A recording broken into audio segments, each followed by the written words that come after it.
22-year-old Meta Justin from the Democratic Republic of Congo was already living a hard life in one of Uganda's refugee settlements. When the Ugandan government announced measures last year to control the spread of COVID-19, life got even harder. With little or no work available to locals, Meta, who previously survived on casual labor outside the settlement, had no income to supplement the aid his family was given. For Meta, who lived with 5 siblings and a jobless father, it was the hunger that almost got him to take his life. We slept 2 times without 2 days without eating food. We're just surviving on just porridge, bit of porridge, which sustained us for the bit of moments. And we really, I really, by then I was like, if it's like this, which means it's useless for me to stay in this world.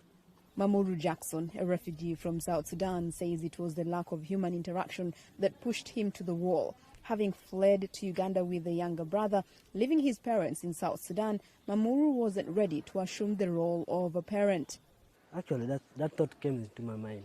Why? Because I feel like I'm alone in this world.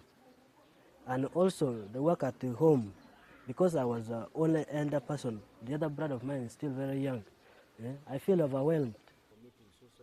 Malay Ali, a psychologist and counselor, says both Justin's and Jackson's conditions were deepened due to the thought of not being cared for after separation from family. He outlines the underlying issues. Parental abuse,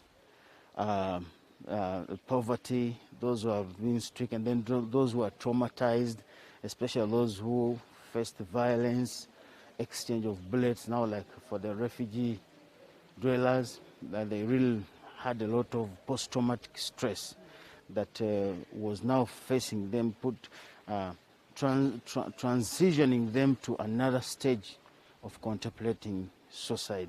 Psychologists say the contemplation of suicide takes place in stages. These include losing hope, planning on how to end their lives by either using an overdose, poison, ropes, or falling from high elevations, and finally accomplishing the act. It is at the second stage that psychologists say people at risk must get the attention they need to prevent them going through with suicide. Illnesses, for example, like depression, in African cultures are not recognized as mental illnesses. So I think there's a need for people to understand that. I mean, if you see a relative, for example, talking of suicide, don't take it lightly. I mean, the person probably is already entertaining those ideas. Some signs psychiatrists say one should look out for are withdrawal, crying, self-isolation, loss of interest in formerly pleasurable activities, and lack of sleep. Halima Athumani for VOA News, Kampala, Uganda.